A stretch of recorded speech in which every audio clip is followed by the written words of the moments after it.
Bonjour à tous, la tendance est hésitante sur le CAC 40 ce matin. Les investisseurs parisiens devraient, selon plusieurs analystes, prendre leurs bénéfices aujourd'hui après 5 séances de hausse consécutives.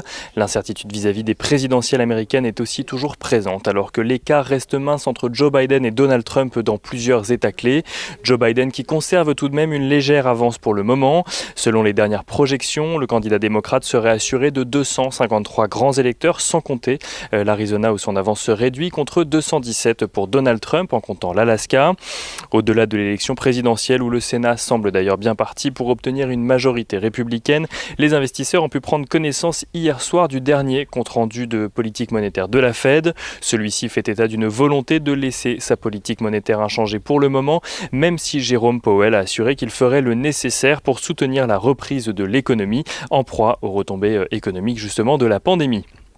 Du côté des valeurs à présent à la Bourse de Paris ce matin, Score, le spécialiste de la réassurance, estime que le coût de la pandémie sur ses comptes est de 507 millions d'euros depuis le début de l'année.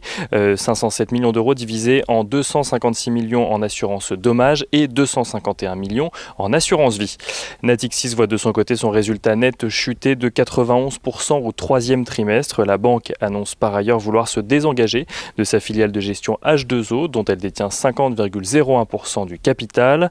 JCDecaux accuse de son côté toujours le coût de la crise sanitaire et constate un recul de son chiffre d'affaires de 37,9%, tandis qu'Euronext, l'opérateur de bourse, voit son bénéfice net s'apprécier de 10,6% au troisième trimestre, ce qui lui donne un BNPA en croissance de 14% à 1,12 euros.